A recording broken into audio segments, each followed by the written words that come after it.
Welcome to the Multiplayer Podcast. This is a video game podcast where we talk about a different multiplayer video game every week.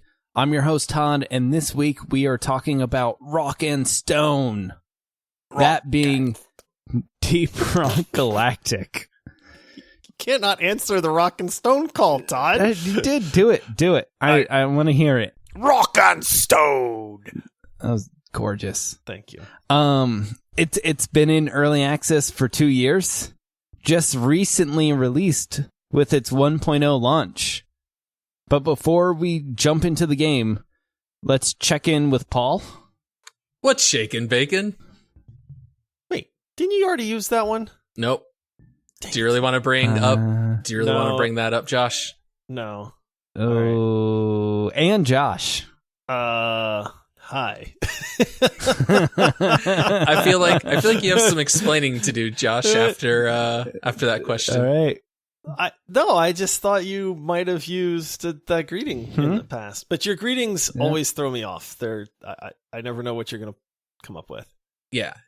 I mean, I know you don't think I've used it before because we started recording a podcast and someone didn't have their mic selected.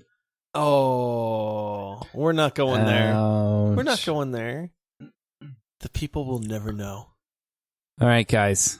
Let's kick off this episode by talking about the biggest announcement in my live. I'm having a kid. Oh, yeah. Congrats, Todd. No, we knew. Do any day here, right? Yeah, so my wife's due any day. So whenever the kid comes, I actually found out our podcast has great paternity leave because I don't get paid. So the paternity leave is as long as I want. The nice thing is you get paid the same whether you're doing this pod or not. So it all works out. Yeah. Do we tell him this is where he's the only one that doesn't get paid? Or What? I mean, They're paying you guys? that was supposed to be a whisper to Paul, not to team. So are you ready to be a pappy again, Todd? Yeah, I'm ready. Pappy twice over? Yeah, Pappy 2.0. I'm ready. I'm sure you guys will do great without me. I call dibs on hosting duties. Oh. Dibs on host. Paul, he has dibs. I did call dibs. You must honor. Yeah, we'll figure it out. Time-honored tradition of dibs, Paul. I will say that Josh and I have a couple of 2-player games in our back pocket that we'll have to bust out while Todd is out on paternity leave. But yeah, during this week, we played a little bit of Far Cry 5. I think that might be on the horizon. That's going to be fun, man. You gave me... I played a long time ago, and I only played about 4 or 5 hours for various reasons. And then Paul picked it up, and Paul and I hopped in for about, 30 minutes the other day? Yeah. And just proceeded to run people over, get bombed by a helicopter. Like, this game's going to be helicopter fun. pilots. Yeah. Oh, I sniped the pilot right out of the helicopter. That was great. But yeah, so the show will go on. Don't worry, people. But we'll make sure Todd has the time he needs to take care of his wife and his new baby. I felt like I downloaded Far Cry 5 and it was like, Gondor calls for aid and Rohan will answer. Josh was so quick to jump right back into Far Cry. It was fantastic. I like those games. I told you 4 was phenomenal, and I played 4 all the way through. And then I just didn't get a lot of playtime on 5, so it was just hiding in my backlog of games there. So I'm down. Yeah, that'll be a fun one once we get around to it. Yeah. Else in the news, guys, we talked about it in the midweek episode. We talked about Tony Hawk Pro Skater and how it was beloved by all. Except for one game, but you'll have to listen to the podcast to know what game that is. But Tony Hawk Pro Skater 1 and 2 are being remastered. I think this is great news. I am so pumped for this, man. I am so pumped. Please don't let this be like Halo. That's all I've got to say. Okay. Oh. Okay. 4K. Although I've seen the footage and it looks so good. It looks great. Yeah, it looks phenomenal. I'm very excited. I don't know if I'm more excited for the sick tricks or the soundtrack. Both. Oh, such a good soundtrack. Yeah. Amazing soundtrack. Like, I think that soundtrack formed like musical tastes in middle schoolers everywhere. Did you guys see the Zoom video for the was it Goldfinger? I think was the band from Yeah, it's Superman. Yeah. Did you see that? Yeah. Yeah, so if people haven't checked it out, look it up, man. It's pretty awesome, and that will bring back some serious memories too. They have a few videos out where I think they did 99 Red Balloons, if I remember correctly. Yep, they did the Superman, and then they did one of their other big songs that I can't remember. I just want to know when they're going to finally remaster Tony Hawk Ride. Am I right? No. No. In VR, that's where it belongs. Oh, I would throw up, man. As cool as that sounds, I would. Ugh. Didn't they say the release is like September though? Yeah. For the Tony Hawks, you know, there's one massive problem with that. What? Oh, is that Cyberpunk? Cyberpunk comes out in September. I don't know if it's coming out in September, Josh. Oh, how dare you, Paul? You take that back. It's been pushed back so many times. No, you shut your mouth. They said it's being released in September. I don't want it to get pushed back, but do you know I had to cancel days off when they pushed it back from April? I had days off from work scheduled, and then they were like, "Oh, we're pushing back Cyberpunk," and then I had to go to my job and be like, "I don't need those days off anymore," and they're like, "What? Why?"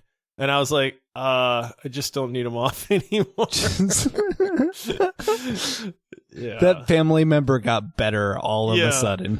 We're good. Plans changed. All right, and then last piece of news I have. Unreal Engine 5 and PlayStation 5, they both did like kind of a joint demo with triangles as far as the eye can see. There's so many triangles in this video. There's triangles on triangles on triangles. That tech demo looks amazing. Like, take it with a grain of salt. It's a tech demo. It's meant to look amazing, but man, that will be games one day. Yeah, and like with video games, I hear a lot of like game developers only build to the weakest like link in the console like PC bin or chain, I guess. So like having consoles like take their giant step up where like now they're getting closer to PCs. Like PC games will get a lot better. They'll be more optimized for using this super fast storage types, because I think up to this point, like they had to deal with like hard drives. Like they had to deal with the reality of hard drives and build loading menus around how fast hard drives can pull data. But now with like the standard being solid state drives, like that can change a lot of like when they structure loading menus, or even in Anthem, like how they do menus flying into caves or flying out of caves. And I think it's going to make gaming like a lot better game developers overall. have gotten a lot better about hiding loading screens too, which is really neat if you think about it. Like games still load, but it's just not that harsh screen. Like God of War, Paul, like you noticed that. I always made fun of it. They always touted no loading screens. And there's one point in the game where you have to walk through black smoke for like 40 seconds. It's like, it's clearly loading the next content. I mean, even Mass Effect 1, I can't believe I'm bringing this game up again, but they had really long elevator rides where it would load the next content to kind of hide the loading screens. But that's creative, and with a solid state drive, you're going to see those loading screens, reduce even more, and developers are creative enough to hide them. So I think you're going to wind up with a lot more of just that seamless gameplay. If you guys, I mean, we're PC guys for the most part. I think, I have an old PS4. Paul, you have a PS4. Todd, what do you have? Do you have a console right now? Yeah, I have a PS4. Todd's got a Switch. I played Red Dead. Yeah, we all have Switches and PS4s, right? So if you had to pick one right now, would you go PS5 or Xbox Series X? Because I'm really excited about the next Halo game. The Halo Infinite? Yeah. Xbox. Paul? PlayStation, for sure. What? Get out of here. By the end, they have way better exclusives. See, that's my thing. I'm not a fanboy for either one, but for me, I'm looking, if I'm going to buy one, I'm going to buy a PS5 because 2 years later, they're going to have the exclusives that I'm dying to play. You know, yeah, with Microsoft, you can get it on PC, right? Almost always. Just you might have to wait. Yeah, that's true. I mean, Microsoft has been doing a lot better of a job at offering Xbox games on PC. Yeah, that's true. Which I love, honestly, as a PC gamer, the fact that they're not exclusive to just having the console. Not enough games do it, and the more games that do it, I think it's a better atmosphere. You just said for. Okay. Okay. Sorry. You just lost taking over hosting duties. Yeah, whatever. Come on. You know other people were laughing. I'm not the only one. Do you guys have anything, or you want to jump into Deep Rock? Get into some Deep Rock. Let's get into it. So here's the review that no one asked for. Each week we review one game, and this week we are talking about Gnomes from Outer Space in Deep Rock Galactic. Then we'll cover our hot take on what happens when you throw corporations, gnomes, life or death situations with... They're not gnomes, dude. They're not gnomes. They're dwarves. Dwarves. Very different races. Todd, my inner geek is so mad at you right now. Yeah, my World of Warcraft friends are going wild. Those are gnomes are very small people, little, big nose, very mechanically inclined. Yeah, dwarves, big beards, stout. They live underground. Yeah. Gravelly, mine things. So, yeah, I don't know how to recover from that. So let's read the blurb from the publisher. Let's do it. Deep Rock Galactic is 1 to 4 player co-op first-person shooter featuring badass space dwarfs, 100% destructive environments, procedurally generated caves, and endless hordes of alien monsters. I guess they do say dwarves in the that was on me, guys. Now with 100% more gnomes. I feel like the gnome version would be like the knockoff, like the tuxedo cookies to the Oreo. That would be the imitator. So, I mean, what'd you guys initial thoughts of the game? It's a fun game, man. I remember looking for a co-op game that we could all play, and man, sometimes just digging through the bowels of Steam, you can run in across some gems, you know. And I think I found this game a year and a half ago or something. Tried to talk you guys into getting it. Yeah. We finally all agreed because it was on sale or something, and it wound up being a lot of fun. Honestly, I think it's a fun game. I guess we should probably give an idea of what the actual gameplay in this game is. Yeah, I mean, I really like that it's a 4-player co-op game. It reminds me of the days of Left 4 Dead and Left 4 Dead 2 when you just have 4 friends just warding off hordes. Where in this case it's a whole bunch of monsters and you have a small objective that you're trying to do. And it brings a lot of very unique things into this game, but I don't feel like we play a lot of multiplayer games that are 4-player co-op. You know, we talked about how Valorant was CSGO meets Overwatch. Would you say Deep Rock is Minecraft meets Left 4 Dead? If you go to the Wikipedia page for this game, you will see that description multiple times. Really? I think that's probably the closest way that you could compare it to other games. My only problem with that description is there's no building. Minecraft has a lot of building elements. This is mining and then fighting off hordes. Yeah. So for those that aren't familiar with the game, it's a very cartoony graphics. They're good. I mean, they're not great, but they're adequate enough. But basically, you take your 4 dwarves. You have 4 different classes. You can be an engineer, a gunner, a digger, and a scout. Each one of those has different abilities. You choose a mission. You get dropped onto a planet in deep down underground, and you have a goal. There's lots of different goals in this game too to try to keep things fresh, but you go on your merry little adventure to go collect enough of a resource, or to discover enough eggs, or to go recover some broken down machinery. There's a good bit of different stuff in there. While you're doing that, there are a lot of bugs, I guess. I don't want to call them monsters because they're really not. But yeah, literal bugs, not programming bugs. Yeah, exactly. You'll fight hordes of those. It is a first-person shooter. You do have to mine and navigate through the mines sometimes, so that's a challenge in and of itself. There's different planets that have crazy things. Like we were playing yesterday, and we were in a magma mission, and the ground kept just crumbling away and opening up these giant fiery fissures in the ground. That was really hard when you have 10 to 15 bugs trying to attack you, and now all of a sudden you have half as much space to move in, or you have to be jumping over these huge craters in the ground, or even one time a giant boss knocked Josh into one of the craters, and he had to start using his abilities so he didn't die while he was in the crater. Yeah, I thought I was falling to the depths of Mordor when he knocked me in there, man. I thought I was a goner. Managed to climb my way out somehow. But there's a ton of progression in the game. I mean, it's a well done video game. I think it is anyway. There's a lot to do.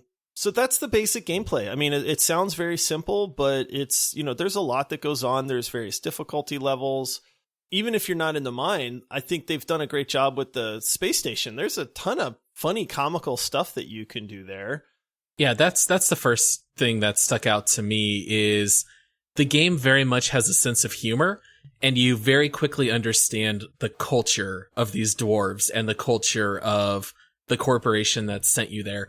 So I think the very first thing that you do when you hop into this game, you are in this station and you start running around. And at least for me, the very first thing I noticed is when I walked up to a barrel, it said press E to kick. And I was like, okay. So then I kicked the barrel, and then the corporation will start talking to you, and they'll say things like, barrels are to be left alone and not hurled, kicked, tossed, or in any way moved around. So the game is very funny, and they introduced that right off the bat, which I really liked. The game has a very high level of charm, I think, through the humor of the game. And it's this weird balance between you're working for this giant corporation, but you're average working class, and you don't really care about that corporation. You're just kind of doing your job, and it's don't worry about corporate. There's underlying tones of don't worry about corporate throughout the whole game, which is kind of hilarious because there's this is our third game where we're working for a mega corporation that we've reviewed. GTFO we are, The Cycle we are, and neither of those games kind of make little jabs at your bosses or your boss's boss, but this game just has that layer of comedy over it, which resonates really well with me. Yeah, the kick in the barrels thing is hilarious. There's a bar that you can go in, that you should go in before you start your mission to have a round of brew with your fellow dwarves. There's a little mini game where you kick barrels through a little incinerator, but then you can actually jump through that, and then it kills you at the same time. So there's just all this little stuff that you can discover that I think is really neat. I mean, you can upgrade your guns, you can upgrade your armor, you have abilities that you can upgrade. There's 1,000 different perks that you can get that change things. The customization is pretty impressive for it being a simple game. Right. Yeah. For it being released a week ago, if that. And it's been in early access for 2 years, but there's a lot of elements to the skill tree. There's a lot of things, customization to the guns, to your armor, to your special abilities, that really make this game unique and fun to play, and just kind of increase the amount of time you feel you can play this game, because you don't get bored, because you can change your grappling gun, a dozen different ways, or switch out your shotgun for an SMG and like customize that so like it has different perks. So I think there's like a large ceiling for like maxing out all of these things in the game.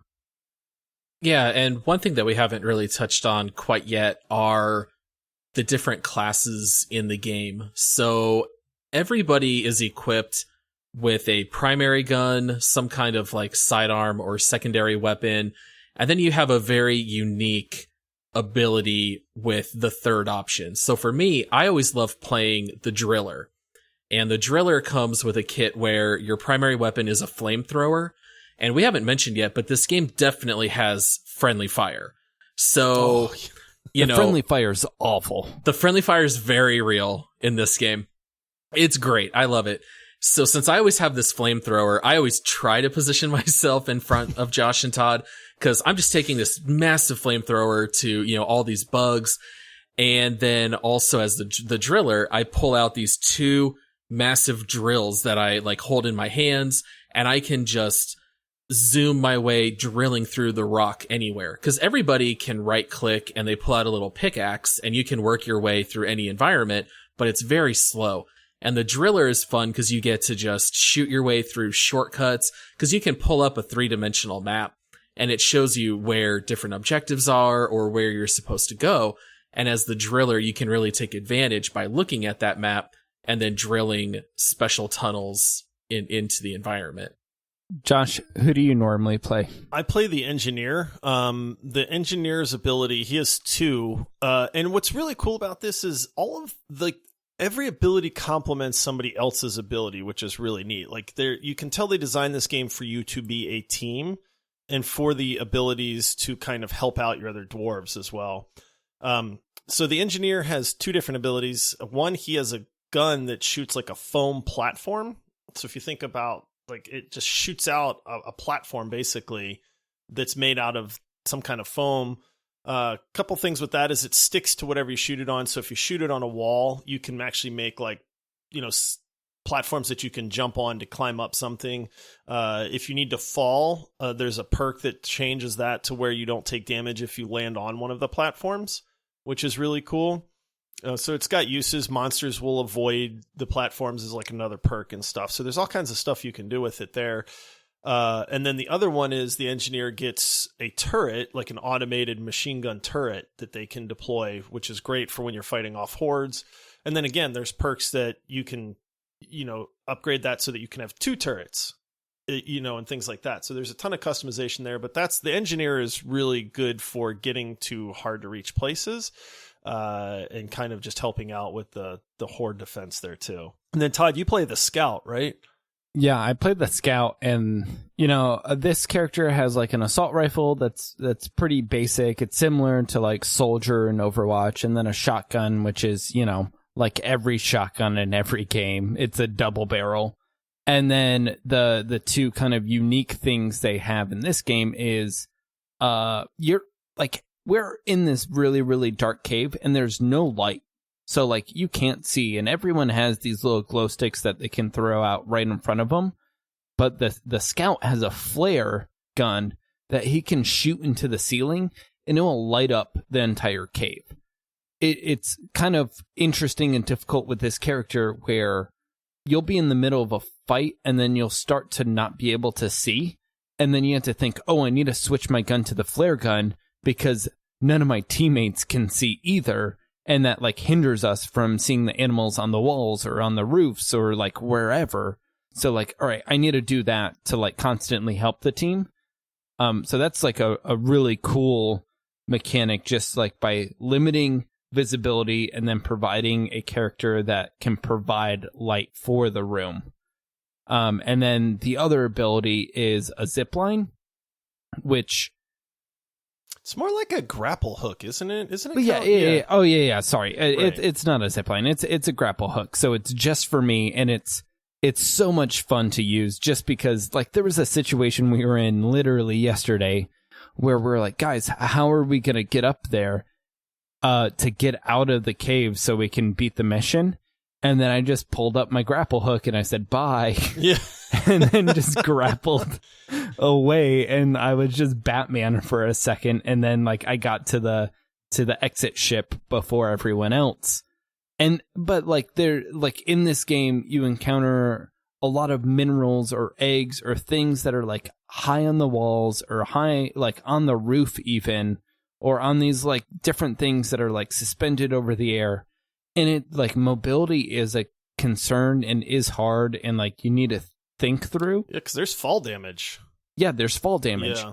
Which is like a blessing and a curse with this character, because I can grapple as high as I want. But if I don't have something to stand on when I let go of my grapple and pull out my pickaxe, then I'm going to fall. And I can't, like, there's no way around that. So something I love to do with this character is I'd be like, hey, Josh, I need one of your platforms. I'm going to grapple to this area, throw a platform up there, and then I'll grapple to it and then just stand on your platform. So, like, there's a lot of different ways to build these characters together. So if you're playing 2, 3, 4 players, like they definitely have strengths to play together, or like different abilities that like definitely work well together. Yeah, complement each other. There's a sense of synergy when you play those characters together. Yeah, that's something they did with the co-op portion, is making it where you guys are definitely a team. The last class, none of us play him really, but the last class is a gunner, who is, I mean, that's what he does. He's definitely the best fighter of the group, but he does have one cool ability, which is an actual zip line. So he can deploy that, and then people can clip onto it. And it's slow, but it will, it's an automated zip line. So if you hook on, it'll just kind of elevator you up to somewhere that you want to go. And that can be really good to have on a team, because it can let everybody reach those difficult to reach places, not just Todd, who leaves us behind to die. No, I did great. I don't know about you guys, but I was doing great. Paul can just go through the rocks. Yeah, and then I'm left trying to build a platform staircase up a 500-foot wall. All right, what do you guys think this game did well? And then after this, we can cover what we think it could do better. Yeah, I feel like up to this point, we've really only talked about the best stuff. When I made a list, the only thing that we haven't covered yet is just the fact that it is procedurally generated. For me, that's huge, because if this game just had 8 set maps that you did over and over, I think all of us would sour on this game very quickly. But the fact that every single time you run a mission, it's a different cave, and even that can present its own challenges. When we were playing last night, we got stuck in that really big area where the algorithm of the game created this huge, massive cavern, and no very easy way to get up to the top, where we had to escape, and we had to get a little more creative and outside of the box to get up there. And so the procedurally generated element can provide a bigger challenge sometimes than you would normally face, but it always keeps things interesting. It's different every time. And like looking at similar games, like GTFO is kind of similar, where like you're going underground and like caves and like weird monsters and all that, but it's always the same map over and over and over. So like you develop a very specific plan on how you want to attack that map. But then on this game, like we played one time and just got smashed within the first 5 minutes. And it's because we got like a very, very, very difficult like map, or like generated map. And then the next time was a little bit easier, but it was like difficult in different ways. Like the height was more extreme, where like we had to get to really high places. But like I remember loading it up like for the same map for the second time and just thinking, this is in like drastically different than the game we literally just played, which it's the same mission, but it's drastically different, which I really, really like. That adds like a level of complexity, so like you just don't get bored because everything is new. Like if you play the same missions, they're not the same missions. They're definitely different. Right. They have the same objective, but even the game will randomly create these levels that will have different types of monsters that you face, and also completely different obstacles or things that you have to face. So like some of the levels will spawn plants that if you shoot them, they explode. So if you're not too careful and you're fighting near them, they can burst and then do damage to you. There's other ones where it'll spontaneously create volcanoes, and then all of a sudden there's, fire shooting out of them, or there might be different poisonous clouds or whatever it might be. So the procedurally generated stuff for me is what makes the game last a lot longer than if all the levels were designed one in one. Yeah, and there's different complexity levels too. Like you can select the difficulty that you want to play at, and that's even one of those things that you can unlock later on. Is you can unlock like a nightmare mode where it's even harder at that point. So I think there's a ton of customization there to say, how do you want to play this? Like, do you want to just like an easy romp through a cave with like an objective that really you're not freaking out about and it's fun to explore, or do you want pure chaos and just in extreme fighting the whole time while trying to navigate, down to the bottom of the cave to get whatever you need to get and then get out. So I think it does a very good job of catering to a very wide group of people. Like you got your hardcore people, your really dedicated team, play it on the hard mode, do the hard missions. They even tell you on the missions the complexity of the maps, so you know what you're getting into, which is kind of cool. Which I like that because like it opens it up. Like if you want to play with different groups of friends, where it's like maybe I have a friend who's not super into video games, but like they're willing to give this a try. Like it's not going to alienate them and make them feel like, oh, like you don't know how to play video games and we're punishing you because you're bad at video games. Like it gives them like, or you can select missions so like they can be good, they can be helpful. Like it's fun. Like it's a co-op multiplayer game. It's not like super competitive. It's not like it doesn't have to be super hard. Right. Yeah, I mean the easiest single difficulty missions are 10, 15 minutes to run one of them, and then if you do the hardest difficulty ones, those are probably an hour long. So you really kind of get to pick and choose like what you're in the mood for and what your team, like if you're just playing with rando people, then maybe you want to do an easier mission. But if you're playing with a group of friends, well, then you can pick one of the harder ones too. So to me, that's what this game does best is it gives you a ton of options. There's something for everybody, whether you like progression or fighting or mining or exploration or, character customization. You can change your armor and your beard and all that. Like they really touched on almost everything you can think of to allow you how you want to play. Right. I mean, you can't be a gnome in the game.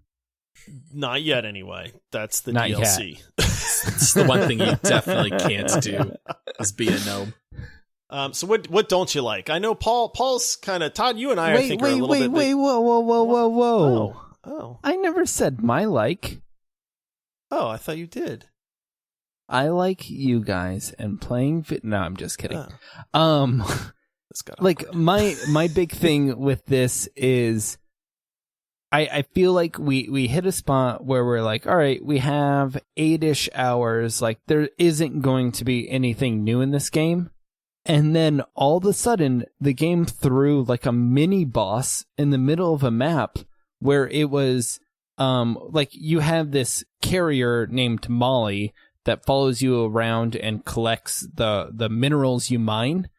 But then there's this Molly-like machine that just came to life and then started shooting at us like rockets, missiles, that fire. Thing wrecked me.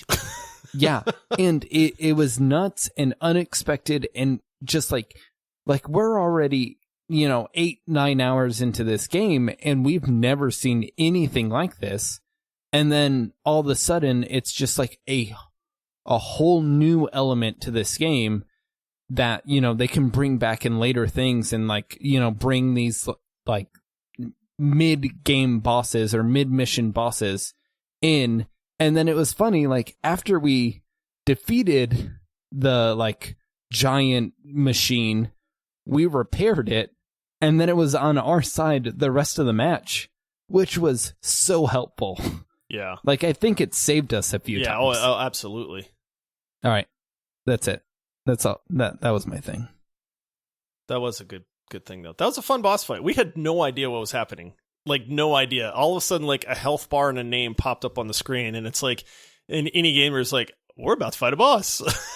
Yeah. And, like, we didn't experience that in any of the missions before, so we were all surprised. Yeah. Yeah, and full disclosure, we hadn't played in a few months, so I didn't know if they added that with one of the updates. Maybe those are just more common now, but at least for us, it was very fun to run into a brand new mechanic that we had not yet seen. Yeah. Yeah, but if we're going to talk about some of the cons, I think the biggest thing for me is that the leveling in this game is actually quite slow, at least in my opinion. I don't have very much AFK time in this game, and according to Steam, I've played for 14 hours, and I have not quite unlocked where I can change out my flamethrower for a cryo-freeze gun, and I feel like that's too much time to unlock the next weapon. The maps are procedurally generated, but once you've played 14 hours, yes, we ran into the new mini-boss, but we've seen every kind of mob, we've seen every kind of hazard, and it's rearranged a little differently, but by and large, we have experienced everything multiple times, and I feel like the leveling up system should not be as slow, and I think it would maybe make me want to play the game longer, but it's hard for me to think, well, let's play a few more hours just so I can unlock this next gun. To me, I just feel like the content is still somewhat limited. I think it's a ton of fun up to this point, but I don't really feel any need to keep playing after the first 14 hours. And I know I probably stand alone, but that's how I feel. No, that's my one con for the game is honestly the gameplay loop remains the same. So as much progression as there is, and you can unlock new weapons and you can get new perks and stuff like that, the gameplay loop really doesn't change, and so once you experience that enough, even if you're doing a different mission or maybe you're shooting a different gun, you're kind of doing the same thing, like you're fighting bugs, you're going on something, you're going to look for something in this huge cavern, and then you have to get out. Right. And it's still super fun running around mining gold and mining your nitra and using your nitra to call in a supply drop to get more ammo. Like, those things in and of themselves are a lot of fun, but ultimately, after you've done it 700 times, it does get there is an element of repetitiveness. What about you, Todd? What don't you like? So the hardest thing I had with it, and like, I don't think it's this game specific, but it's like every kind of co-op game like this, you have the same like round of monsters and there's no variety with it. Like, GTFO had this problem. The Cycle, I think, would definitely have this problem if it wasn't for like the competitive nature of that game with other people being in that match.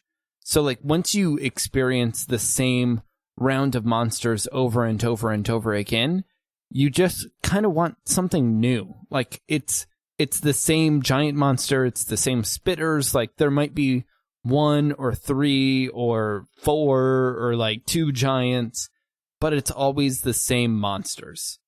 And I think that's just a struggle that most co-op games have.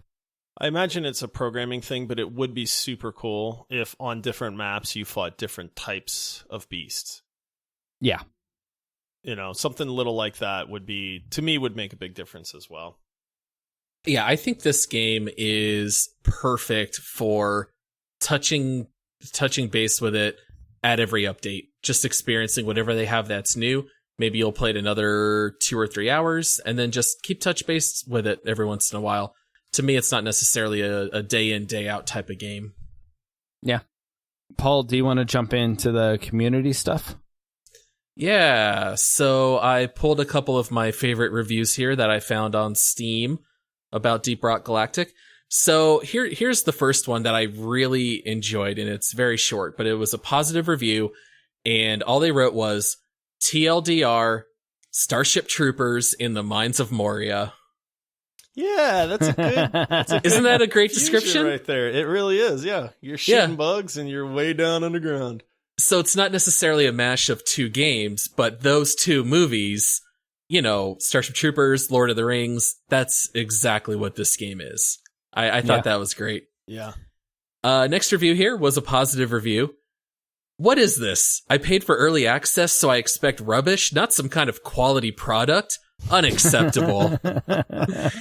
Seriously though, is this the best quality early access we've ever played?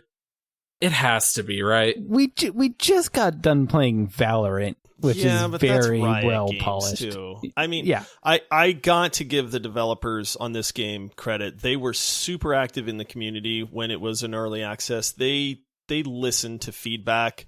They were very, very responsive. I mean, these are the kind of developers that you want to support. Like, to be honest, they did a phenomenal job adding all of this stuff, listening to the community. It was a very well polished early access. I mean, now it's official release and the game is well done. So, I mean, kudos to them. Yeah. Like I work in software development, not gaming development, but like the level of attention and support that the developers and the publisher like paid to the community is amazing. Like, definitely kudos to them, and definitely like them listening to their community and keeping on adding like features and all of that is not common. Yeah. And I think that definitely shows in the game. Yeah, absolutely. They did an amazing job. I had to look them up. It's developed by Ghost Ship Games, and it's just a group of 20 people now. I would imagine they were even smaller back then, but they did an amazing job with this game. All right, so here's my last review. It's a little bit longer, but I couldn't pass it up. And this speaks to the element of working for a large corporation that I think Todd especially will enjoy. A game about capitalism. You have to invade a foreign planet on behalf of an evil corporation. Your goal is to steal resources from poor creatures that are unable to defend themselves due to a lack of technology. These creatures will try to defend their planet, but they cannot because they are slow and they can only bite. So you can annihilate them with ease, and their future is doomed because of you. You will dig holes in their planet, compromising the stability of it, creating earthquakes, and even doing more damage. After that, you will also insult them in a very rude way, and you will drink alcohol with your colleagues. There's always a voice in your head that gives you orders. Every character suffers from PTSD. 10 out of 10. Those bugs deserved it. Like, you're the baddies. I'm not a bad guy, Todd. I'm just a working man dwarf trying to make a living. I've seen Avatar, and we're the bad guys. Josh doesn't care who he has to kill. Just give him the order, and he'll do it. Give me the quest. I'll bring back the goods. Josh just sees the gold minerals, and he gets the dollar signs in the eyes, and that's all he needs. All right, so then we always like to guess what percentage of reviews we think are positive. And so I know that the community loves this game. I wrote down my guess before looking it up. I almost went with 88% just because of our jokes that seems to be most games, but I put down 93. 93% is my guess. What about you, Josh? Oh, dang it. You get to go second. I think people are going to like this game. 93 seems high, though. I'm going to go 91%. So I'm conflicted because I definitely think it's high. I definitely think like the community or the developers paid attention to the community and built like an amazing game. 93 is very high. 92 like doesn't give me much room between you guys. Right. And I just feel rude for going like 94, so I'm gonna say 95 because I don't think it's in the 80s. What a great guess. 96. Oh, good. I mean, good for this game though. Right, that's impressive. I hate that Todd won again, but good for this game. That's impressive. Not the game, just my ability to guess. Kudos to Todd. Todd's on a roll, man. We got to stop this. Yeah, he is on a roll. Well, yeah, I'm gonna have a baby, so you guys win by default. Yeah, that's right. Todd loses all wins previous. Todd taking all L's during that. Yeah, so I think we've only seen 1 or 2 games above that. Like, I think RimWorld was like 98%, but yeah, it's pretty rare to see them quite that high. Believe it or not, the number one commonality in all of the negative reviews is people posting saying, I can't play this with my kids because of the salty language of the dwarves. And it's not like the game has that strong of profanity. It's PG level. But that is in the game, and I was surprised. Almost every negative review will make mention of the language. If you would put in an option to turn off all dialogue, I'd give it a positive. So that seems to be really the only 4% of the complaints is the language. So man, yeah. Dwarves are crass. Like it's not major language, you know, and they're dwarves. I mean, they're just playing into the personality. Yeah, I mean, there's literally a bar in the lobby. Yeah, exactly. Like I was watching Who Framed Roger Rabbit earlier today with my kids, including my 2-year-old girl. And like that movie had saltier language than Deep Rock. So, you know, it's not all that bad, but there is a little bit of that language in the game. So yeah, that's what I got. All right, guys. As the winner, I'm going to introduce our next segment. Make, love, marry, or murder. This is the point in the show where we kind of rate this game on if you'd like to make love to it, marry it, or just straight up murder it. I'm going to go first as the winner. I think this game's a marry. Like, Paul said it earlier. It's a game where you're going to come back to it every time you see there's a new release and they added something to the game. You're like, it's always interesting. You're like, all right, like, what did they add? Cool. Let me play a couple more missions. Definitely if you have friends or even family that would like this game, like, it's definitely a quick game to jump in, play 15, 30-minute rounds. And then, you know, you might not play it for 6 months, but then when you come back to it, like, it's like riding a bike and it's fun. Yeah, I'm conflicted on this one because part of me leans marry, the other part of me leans make love. And I'm having a real hard time trying to decide which one. I am going to say marry because I agree with you that this is a game that you can come back to. Like, will we come back to it right now? No, because we've played it a good bit, and I think we're at the point where we're just ready to say, hey, you know, like I said, that gameplay loop has kind of gotten stale for us. But yeah, I mean, 3 months from now, if there was another big update, or we just hopped on and said, hey, let's, you know, there's not that many 4-player co-op games out there.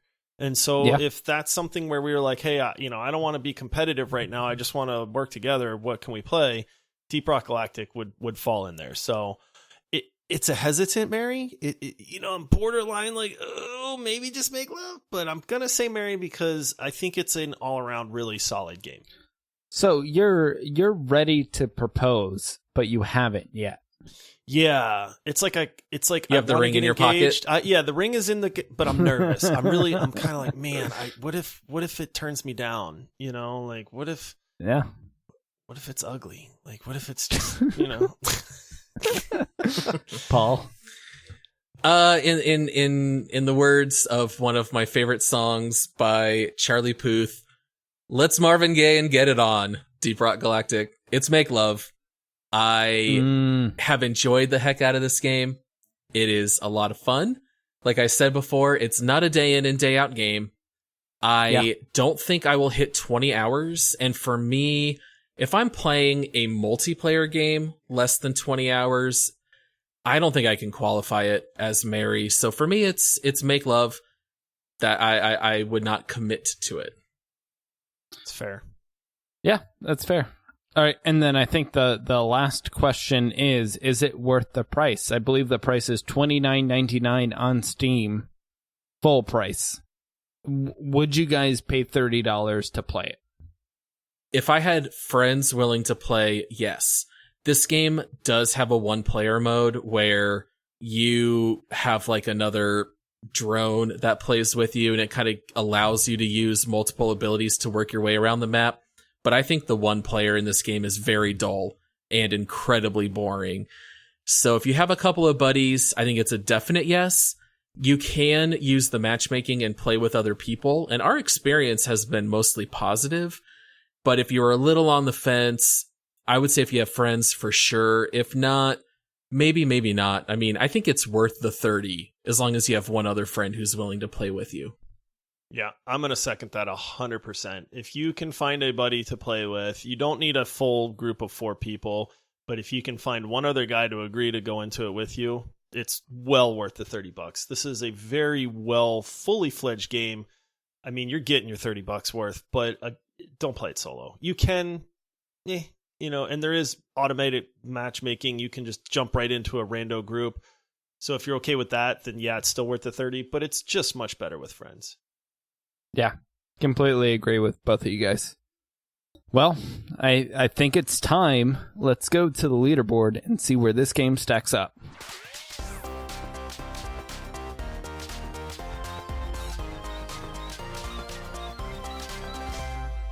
All right, guys. Should I start high, medium, low for this game? I think middle. Middle, yeah, medium. I think middle. Is... All right, 6 Valorant, 7 Keep Talking, 8 Cycle, 9 Civ 6. What are you guys thinking? I think I know where I'm at on this one. I think I know where I am too. Are you guys at 9? I'm just above Civ 6. I am exactly at 9. I think it is worse than the Cycle. I think it is far better than Civ 6. I completely agree. Whoa. This is weird. What? This is you know what? This game isn't better than Halo. I put it at 13. Well, it's not better than RimWorld either, so. Wow, that's a first, man. Just instant unanimous leaderboard placing? Yeah, it was beautiful. Wow. I'm proud of all of us. Man, lock it in then. Lock it in. All right, guys. Well, that wraps up the leaderboard segment for our show today. Shortest segment ever. Yeah, really. If you want to view all of our rankings, you can find them on our site at multiplayerpodcast.com. It was fun hanging out this week and playing Deep Rock Galactic. If you're interested in more multiplayer podcast content, don't forget to subscribe to the Multiplayer Podcast on your podcasting app. And you can stay up to date with us on Twitter at MultiplayerPod. Honestly, we'd love to know what you guys are playing and what topics you guys would like us to cover. So feel free to hit us up on Twitter at MultiplayerPod. I'm pretty sure, Josh, we respond to every message, right? Dude, we're super active on socials. We love the listeners. I mean, that's part of the fun of gaming is interacting with gamers. So, I mean, Instagram, Twitter, Facebook, we've got a Facebook page. There's not a way that you can't find us. And if you reach out to us or comment, man, we interact with everybody. Yeah. So come have fun with us. Yeah, and then next week we're taking a look at. Actually, I've never heard of this game. Have you guys heard of Overwatch? Am I pronouncing that correctly? That once. I think I might have played it once or twice. Yeah, I think I have, just a few hundred hours into the game. Yeah, it's got to be in the 4 digits by now. I mean, one of you guys want to do a short explanation on what Overwatch is in case someone just woke up from a coma? Yeah, I was going to say, so Overwatch, if you are not aware, you should crawl out from under your rock, first of all, and then join the gaming world. You're listening to a gaming podcast. No. But I mean, Overwatch, one of the biggest games of our decade. We're all familiar with it. 6v6 team-based shooter. I mean, this game's broken ground. It's just insanely popular. I can't imagine anybody out there has not heard of it. We'll cover that in our next episode. See you guys later. Hammer down! That was a terrible Reinhardt. Oh man, I whiffed on that one.